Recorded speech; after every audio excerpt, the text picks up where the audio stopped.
ಎಲ್ಲರಿಗೂ ನಮಸ್ಕಾರ. ಪರೀಕ್ಷೆಯ ಸಮಯ ಯೂಟ್ಯೂಬ್ ಚಾನಲ್ಗೆ ಸ್ವಾಗತ.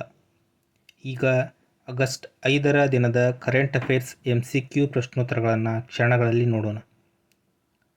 ಲೈಕ್, ಶೇರ್, ಕಮೆಂಟ್ ಮತ್ತು ಸಬ್ಸ್ಕ್ರೈಬ್ ಮಾಡಿ. ತಪ್ಪದೇ ನಿಮ್ಮ ಬೆಂಬಲವನ್ನು ನಮಗೆ ನೀಡಿ. ಇಂದಿನ ಮೊದಲ ಪ್ರಶ್ನೆ.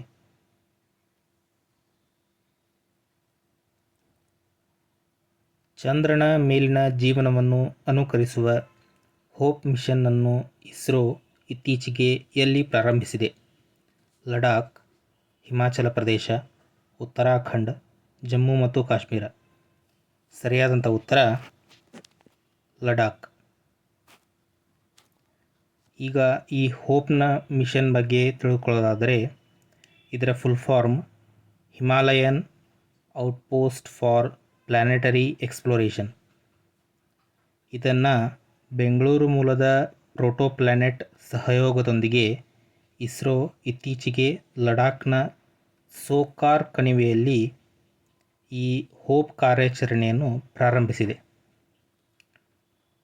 ಚಂದ್ರ ಮತ್ತು ಮಂಗಳ ಗ್ರಹಕ್ಕೆ ಭವಿಷ್ಯದ ಮಾನವ ಕಾರ್ಯಾಚರಣೆಗಳಿಗೆ ಪರಿಸ್ಥಿತಿಗಳನ್ನು ಅನುಕರಿಸಲು ಈ ನಿಲ್ದಾಣವನ್ನು ನಿರ್ಮಿಸಲಾಗಿದೆ.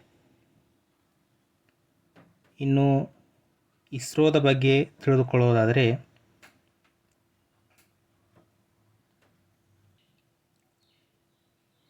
ಭಾರತೀಯ ಬಾಹ್ಯಾಕಾಶ ಸಂಶೋಧನಾ ಸಂಸ್ಥೆ ಅಥವಾ ಇಂಡಿಯನ್ ಸ್ಪೇಸ್ ರಿಸರ್ಚ್ ಆರ್ಗನೈಜೇಷನ್, ಇದರ ಮೊದಲ ಹೆಸರು INCOSPAR, Indian National Committee for Space Research ಅಥವಾ ಭಾರತೀಯ ಬಾಹ್ಯಾಕಾಶ ಸಂಶೋಧನಾ ರಾಷ್ಟ್ರೀಯ ಸಮಿತಿ. ಇದರ ಸ್ಥಾಪನೆ 1962ರಲ್ಲಿ ಆಯಿತು. 1969ರಲ್ಲಿ ಇಸ್ರೋದ ರಚನೆಯಾಯಿತು. ಇದರ ಪ್ರಧಾನ ಕಚೇರಿ ನಮ್ಮ ಕರ್ನಾಟಕದ ಬೆಂಗಳೂರಿನಲ್ಲಿದೆ. ಇದರ ಈಗಿನ ಅಧ್ಯಕ್ಷರು ವಿ ನಾರಾಯಣನ್ ಅವರು. ಮುಂದಿನ ಪ್ರಶ್ನೆಯನ್ನು ನೋಡೋಣ. 600 ವರ್ಷಗಳ ನಂತರ ಕ್ರೆಷೆನ್ನಿಕೋವ್ ಜ್ವಾಲಾಮುಖಿ ಯಾವ ದೇಶದಲ್ಲಿ ಸ್ಫೋಟಿಸಿತು? Russia, China, America, Indonesia. ಸರಿಯಾದಂಥ ಉತ್ತರ ರಷ್ಯಾ. ಈ ಕ್ರೆಷೆನ್ನಿಕೋವ್ ಜ್ವಾಲಾಮುಖಿಯ ಕುರಿತು ತಿಳಿದುಕೊಳ್ಳುವುದಾದರೆ ಇದು ರಷ್ಯಾದ ಕಮ್ಚಟ್ಕಾ ಪರ್ಯಾಯ ದ್ವೀಪದಲ್ಲಿದೆ. ಕೆಲವು ದಿನಗಳ ಹಿಂದೆ ಈ ಪ್ರದೇಶದಲ್ಲಿ 8.8 ತೀವ್ರತೆಯ ಪ್ರಬಲ ಭೂಕಂಪವಾಗಿತ್ತು. ಹಾಗೆ ರಷ್ಯಾದ ಬಗ್ಗೆ ತಿಳಿದುಕೊಳ್ಳುವುದಾದರೆ ರಷ್ಯಾದ ರಾಜಧಾನಿ ಮಾಸ್ಕ್ವಾ ನದಿಯ ದಡದ ಮೇಲಿದೆ. ಹಾಗೂ ರಷ್ಯಾದ ಅಧಿಕೃತ ಕರೆನ್ಸಿ ರೂಬಲ್. ಇಲ್ಲಿನ ಪ್ರಧಾನಮಂತ್ರಿ ಮಿಖಾಯಿಲ್ ಮಿಶುಸ್ಟಿನ್ ಹಾಗೂ ರಷ್ಯಾದ ಅಧ್ಯಕ್ಷರು ವ್ಲಾಡಿಮಿರ್ ಪುಟಿನ್. ಮುಂದಿನ ಪ್ರಶ್ನೆಯನ್ನು ನೋಡೋಣ. ಭೂ ಸುತ್ತುವರಿದ ಅಭಿವೃದ್ಧಿಶೀಲ ರಾಷ್ಟ್ರಗಳ ಕುರಿತಾದ 3ನೇ ವಿಶ್ವಸಂಸ್ಥೆಯ ಸಮ್ಮೇಳನ ಎಲ್ಲಿಂದ ಪ್ರಾರಂಭವಾಗುತ್ತದೆ? Kazakhstan, Uzbekistan, ತುರ್ಕಮೆನಿಸ್ತಾನ್, Kyrgyzstan. ಸರಿಯಾದಂಥ ಉತ್ತರ ತುರ್ಕಮೆನಿಸ್ತಾನ್. ಈ ಭೂ ಸುತ್ತುವರಿದ ಅಭಿವೃದ್ಧಿಶೀಲ ರಾಷ್ಟ್ರಗಳ ಕುರಿತಾದ 3ನೇ ವಿಶ್ವಸಂಸ್ಥೆಯ ಸಮ್ಮೇಳನದ ಕುರಿತು ತಿಳಿದುಕೊಳ್ಳೋಣ. 2025ರ ಈ ಸಮ್ಮೇಳನ ಆಗಸ್ಟ್ 5ರಿಂದ 8ರವರೆಗೆ ತುರ್ಕಮೆನಿಸ್ತಾನದ ಅವಾಜಾದಲ್ಲಿ ನಡೆಯಲಿದೆ. ಈ ಸಮ್ಮೇಳನದ ವಿಷಯ ಅಥವಾ ಥೀಮ್ ಏನೆಂದರೆ ಪಾಲುದಾರಿಕೆಗಳ ಮೂಲಕ ಪ್ರಗತಿಯನ್ನು ಸಾಧಿಸುವುದು. ಇನ್ನು ತುರ್ಕಮೆನಿಸ್ತಾನದ ಬಗ್ಗೆ ತಿಳಿದುಕೊಳ್ಳೋದಾದರೆ ಇದರ ರಾಜಧಾನಿ ಅಶ್ಗಾಬಾದ್. ತುರ್ಕಮೆನಿಸ್ತಾನದ ಅಧ್ಯಕ್ಷರು ಸರ್ದಾರ್ ಬರ್ಡಿಮುಹಮೆಡೋವ್. ಇಲ್ಲಿನ ಅಧಿಕೃತ ಕರೆನ್ಸಿ ಮನಾತ್. ಮುಂದಿನ ಪ್ರಶ್ನೆಯನ್ನು ನೋಡೋಣ.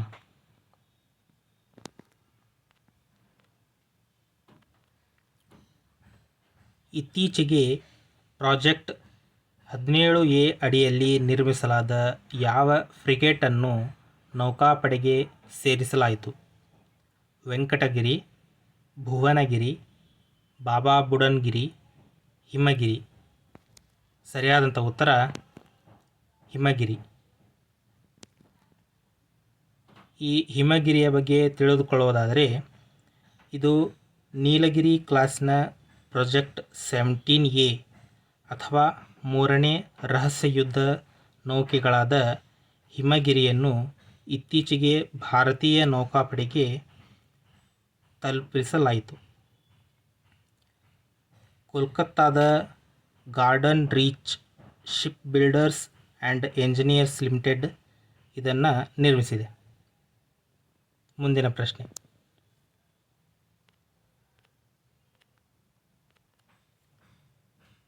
ಇತ್ತೀಚೆಗೆ 2027ರ ಕಾಮನ್ವೆಲ್ತ್ ಯುವ ಕ್ರೀಡಾಕೂಟವನ್ನು ಆಯೋಜಿಸಲು ಯಾರನ್ನು ಆಯ್ಕೆ ಮಾಡಲಾಗಿದೆ? Australia, Malta, Fiji, Dominica. ಸರಿಯಾದಂಥ ಉತ್ತರ ಮಾಲ್ಟಾ.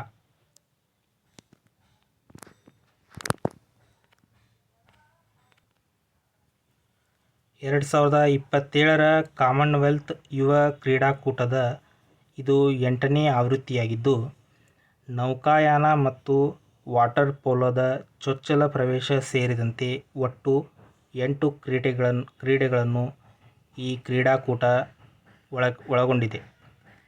ಇದು ಕಾಮನ್ವೆಲ್ತ್ ಯುವ ಕ್ರೀಡಾಕೂಟದ ಇತಿಹಾಸದಲ್ಲಿ ಅತಿದೊಡ್ಡ ಪ್ಯಾರಾ ಕ್ರೀಡಾ ಕಾರ್ಯಕ್ರಮವಾಗಿದ್ದು, ಮೊದಲ ಬಾರಿಗೆ ಪ್ಯಾರಾ ಈಜು ಸೇರ್ಪಡಿಸಲಾಗಿದೆ.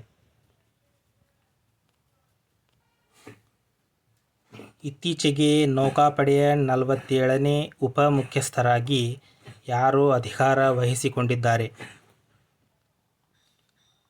ಓಂ ಪ್ರಕಾಶ್ ಝಾ, ಸಂಜಯ್ ವಾತ್ಸಾಯನ್, ಕೃಷ್ಣ ಸ್ವಾಮಿನಾಥನ್, ಕರಣ್ ಅರೋರಾ. ಸರಿಯಾದಂಥ ಉತ್ತರ ಸಂಜಯ್ ವಾತ್ಸಾಯನ್. 71ನೇ ರಾಷ್ಟ್ರೀಯ ಚಲನಚಿತ್ರ ಪ್ರಶಸ್ತಿಗಳು 2023ರಲ್ಲಿ ಅತ್ಯುತ್ತಮ ಚಲನಚಿತ್ರ ಪ್ರಶಸ್ತಿಯನ್ನು ಗೆದ್ದ ಚಿತ್ರ ಯಾವುದು?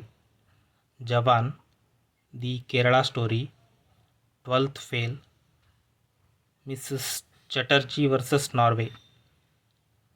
ಸರಿಯಾದಂಥ ಉತ್ತರ 12th ಫೇಲ್. ಕೇಂದ್ರ ಆರೋಗ್ಯ ಮತ್ತು ಕುಟುಂಬ ಕಲ್ಯಾಣ ಸಚಿವ ಜಗತ್ ಪ್ರಕಾಶ್ ನಡ್ಡಾ ಅವರ ಪ್ರಕಾರ ಅಂಗಾಂಗ ಕಸಿಯಲ್ಲಿ ಭಾರತವು ಜಾಗತಿಕವಾಗಿ ಎಷ್ಟನೇ ಸ್ಥಾನದಲ್ಲಿದೆ? 4ನೇಯ, ಮೊದಲನೆಯ, 2ನೇಯ, 3ನೇಯ. ಸರಿಯಾದಂಥ ಉತ್ತರ 3ನೇಯ. ಇಸ್ರೇಲ್ ಜೊತೆಗಿನ ಎಲ್ಲ ಶಸ್ತ್ರಾಸ್ತ್ರ ವ್ಯಾಪಾರವನ್ನು ನಿಷೇಧಿಸಿದ ಮೊದಲ ಯುರೋಪಿಯನ್ ಒಕ್ಕೂಟ ರಾಷ್ಟ್ರ ಯಾವುದು? Estonia, Bulgaria, Austria, Slovenia. ಸರಿಯಾದಂಥ ಉತ್ತರ ಸ್ಲೋವೇನಿಯಾ. ಸ್ಲೋವೇನಿಯಾದ ಪ್ರಧಾನಮಂತ್ರಿ ರಾಬರ್ಟ್ ಗೊಲೋಬ್ ಇಸ್ರೇಲ್ಗೆ ಮತ್ತು ಅಲ್ಲಿಂದ ಮಿಲಿಟರಿ ಶಸ್ತ್ರಾಸ್ತ್ರಗಳು ಮತ್ತು ಉಪಕರಣಗಳ ಆಮದು, ರಫ್ತು ಮತ್ತು ಸಾಗಣೆಯನ್ನು ನಿಷೇಧವನ್ನು ಘೋಷಿಸಿದ್ದಾರೆ. ಇತ್ತೀಚೆಗೆ ಆಪರೇಷನ್ ಮುಸ್ಕಾನ್ 11ರ ಅಡಿಯಲ್ಲಿ 7600 ಮಕ್ಕಳನ್ನು ಶೋಷಣೆಯ ಚಟುವಟಿಕೆಗಳಿಂದ ರಕ್ಷಿಸಿದ ರಾಜ್ಯ ಯಾವುದು? ತೆಲಂಗಾಣ, ಮಹಾರಾಷ್ಟ್ರ, ಕರ್ನಾಟಕ, ಕೇರಳ. ಸರಿಯಾದಂಥ ಉತ್ತರ ತೆಲಂಗಾಣ. ನಿಮಗೆ ಈ ವಿಡಿಯೋ ಇಷ್ಟ ಆಗಿದ್ದರೆ ಲೈಕ್ ಮಾಡಿ, ಆದಷ್ಟು ಹೆಚ್ಚು ಜನರಿಗೆ ಇದನ್ನು ಶೇರ್ ಮಾಡಿ. ಈ ವಿಡಿಯೋದ ಬಗ್ಗೆ ಅಥವಾ ನಿಮ್ಮ ಯಾವುದೇ ಪರೀಕ್ಷೆಯ ಪ್ರಶ್ನೋತ್ತರಗಳ ಬಗ್ಗೆ ನಿಮ್ಮ ಅನಿಸಿಕೆ ಅಭಿಪ್ರಾಯಗಳನ್ನು ಕಮೆಂಟ್ ಬಾಕ್ಸ್ನಲ್ಲಿ ಕಮೆಂಟ್ ಮಾಡಿ. ಈ ರೀತಿಯ ಇನ್ನೂ ಹೆಚ್ಚಿನ ವಿಷಯಗಳನ್ನು ತಿಳಿದುಕೊಳ್ಳಲು ತಪ್ಪದೇ ಪರೀಕ್ಷೆಯ ಸಮಯ ಯೂಟ್ಯೂಬ್ ಚಾನಲನ್ನು ಸಬ್ಸ್ಕ್ರೈಬ್ ಮಾಡಿಕೊಳ್ಳಿ. ಈ ವಿಡಿಯೋ ನೋಡಿದ್ದಕ್ಕಾಗಿ ಧನ್ಯವಾದಗಳು.